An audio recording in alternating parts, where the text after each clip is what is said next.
His name was Tyler Bennett, and for 3 years of high school, he made my life absolutely miserable, tripped me in hallways, threw my books in the trash, called me every name you can imagine. Senior year, he shoved me so hard into a locker that I broke my wrist. I hated him. Genuinely hated him. I never thought I'd see him again after graduation. I was wrong. Fast forward 12 years. I'm 30 years old, married, stable job as a social worker. My wife Emma and I had been talking about fostering kids. We'd been through the training, done the home visits, passed all the checks. We were ready. Or so we thought. The call came on a Thursday afternoon, December 10th, 2022. The caseworker's voice was urgent. We have a situation. 17-year-old boy. Parents died in a house fire 3 days ago. No other family. He's about to age out of the system in a few months anyway, so nobody wants to take him. He'll end up in a group home unless we find someone tonight. Something in her voice made me say yes before asking any questions. She gave me an address, a temporary shelter across town. Said the boy's name was Tyler. My stomach dropped. I asked her his last name. Bennett. Tyler Bennett. I sat in my car outside that shelter for 20 minutes, hands shaking on the steering wheel. Emma asked if I was okay. I told her everything about the bullying, the broken wrist, the years of torment. She was quiet for a long moment. Then she said something I'll never forget. Maybe this is why we're supposed to be here, not despite your history, because of it. We walked in. Tyler was sitting in a plastic chair, staring at the floor. He'd grown, filled out. But I recognized him immediately. The caseworker brought us over. Tyler looked up. Our eyes met. Recognition flashed across his face, followed by something I didn't expect. Shame. You, he said quietly. Michael Davis. Holy shit. You're the last person I expected to see. I didn't know what to say. The caseworker looked confused. I told her we knew each other from high school. She looked relieved. Oh, good. This might make the transition easier. Tyler laughed bitterly. Yeah, real easy. He's probably here to tell you what a piece of shit I am. And he'd be right. The caseworker excused herself. It was just the three of us. Me, Emma, and the kid who'd tormented me for years. Emma broke the silence. We're here to offer you a place to stay, if you want it. Tyler stared at her like she'd spoken a foreign language, then at me. Why? Why would you do that? After everything I did to you? I honestly didn't have a good answer, but I heard myself say, because everyone deserves a second chance, and because two wrongs don't make a right. He started crying. This big, tough 17-year-old who used to terrorize me just broke down. My parents just died, he sobbed. I have nothing. I am nothing.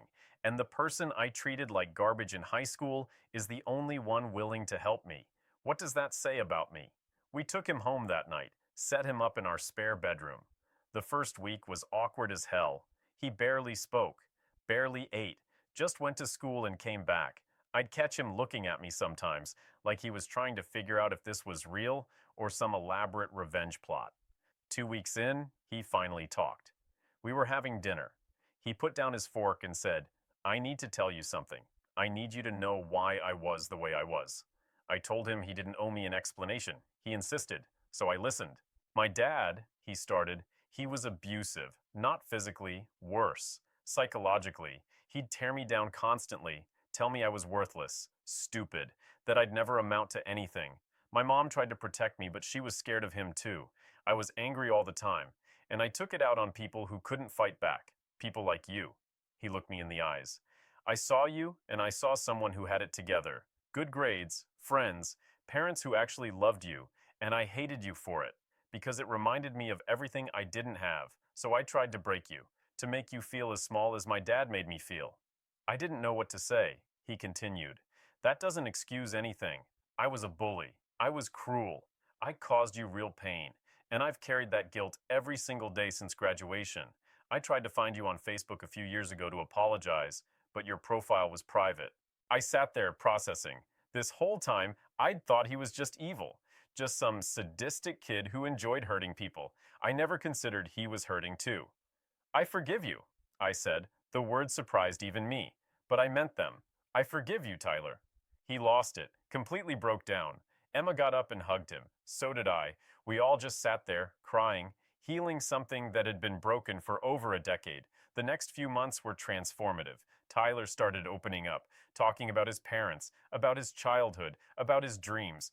Turns out he loved photography, had this incredible eye for composition. His phone was full of these stunning photos of the city, of nature, of moments most people would overlook. Emma encouraged him to apply to art schools. He laughed it off at first, said there was no way he could afford it. We told him not to worry about money, just apply, see what happens. He got into 3 schools, including the Rhode Island School of Design, full scholarship based on his portfolio. When the acceptance letter came, he ran into my office at work. I'd helped him get a part-time job at the community center and just hugged me. I got in, he kept repeating. I actually got in. Before he left for college that fall, we had a conversation. He was packing up his room. I helped him carry boxes to the car. He stopped, turned to me and said, "You didn't have to do any of this. You could have left me in that shelter. Let me end up in a group home. Let me fail. It would have been justified after what I did to you." I put down the box I was holding. "Tyler, I need you to understand something. Hurt people hurt people. You were a kid dealing with trauma in the only way you knew how. That doesn't excuse it, but it explains it. And more importantly, you're not that kid anymore. You've grown, changed, become someone I'm genuinely proud to know." He hugged me. Not a quick hug, a real one. "You saved my life," he whispered. "Literally, if you hadn't taken me in, I don't know if I'd still be here. I was in a really dark place." That hit me hard.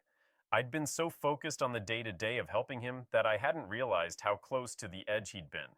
"You saved mine too," I told him. "You taught me what forgiveness actually means, what it looks like to see past someone's worst moments and believe in who they can become."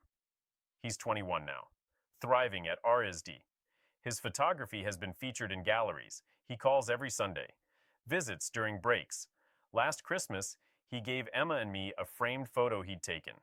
It was of our house, lit up at night with the caption, "Home, thank you for giving me one."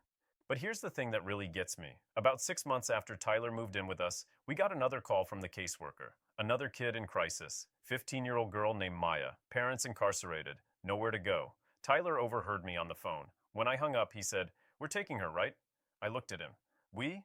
"Yeah, we. You showed me what family can be. Real family, the kind that chooses you, not the kind you're stuck with by blood. We have the room, we have the resources, we do this." So we did. Maya moved in. Then a year later, 2 brothers, Marcus and Deshaun, ages 13 and 11. Their mom had died from an overdose. No other family willing to take both of them together. We refused to separate them. Our house went from quiet and empty to loud and chaotic and full of life. Full of kids who'd been forgotten by the system.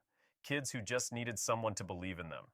Tyler became the big brother, the one who helped with homework, who taught the younger kids photography, who talked Marcus down from fights at school because he understood that anger, that pain.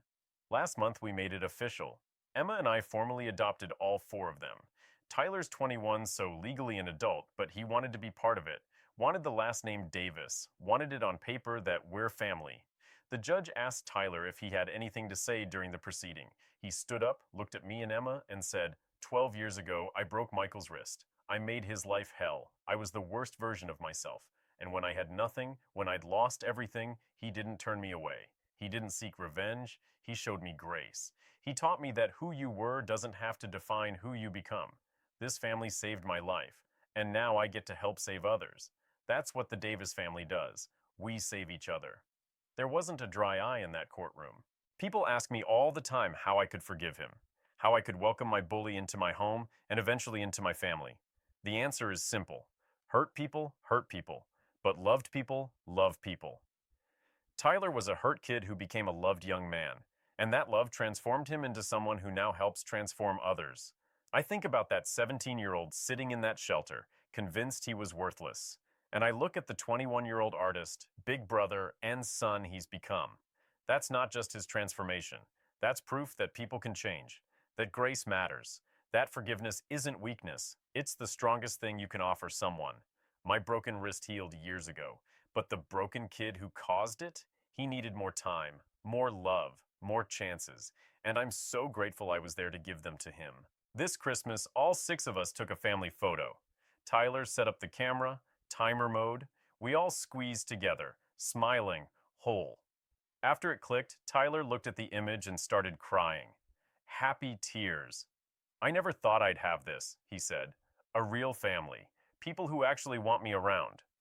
Maya put her arm around him. You're stuck with us now, dude. He laughed.